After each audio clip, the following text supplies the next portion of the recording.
శ్రీమంతుల అడ్డాగా భారత్ మారిపోతోంది. ప్రతి ఏటా దేశవ్యాప్తంగా బిలియనీర్లు గణనీయంగా పెరిగిపోతున్నారు. ప్రస్తుత సంవత్సరానికి గాను భారత్లో 185 మంది ఆగర్భ శ్రీమంతులు ఉన్నట్లు యూబీఎస్ తన నివేదికలో వెల్లడించింది.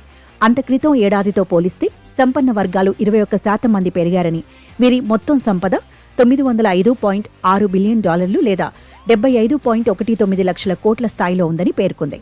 నికరంగా వీరి సంపద 42% ఎగబాకిందని తెలిపింది. $56,000 మిలియనీర్ కుటుంబాలతో సంపద సృష్టిలో దేశంలో మహారాష్ట్ర అగ్రస్థానంలో ఉండగా ఉత్తరప్రదేశ్, తమిళనాడు, కర్ణాటక మరియు గుజరాత్ తర్వాతి స్థానాల్లో ఉన్నాయని ఒక నివేదిక పేర్కొంది. దేశంలోని 4.12 లక్షల మంది మిలియనీర్ కుటుంబాలలో ఈ రాష్ట్రాలు కలిపి 46%గా ఉన్నాయి.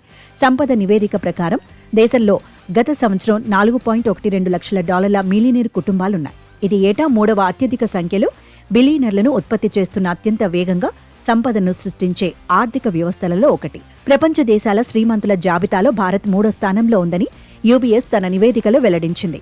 835 మందితో అమెరికా తొలి స్థానంలో నిలవగా ఆ తర్వాతి స్థానంలో చైనా 427 మంది ఉన్నట్లు యూబీఎస్ తన తాజా బిలియనీర్ల నివేదికలో తెలిపింది.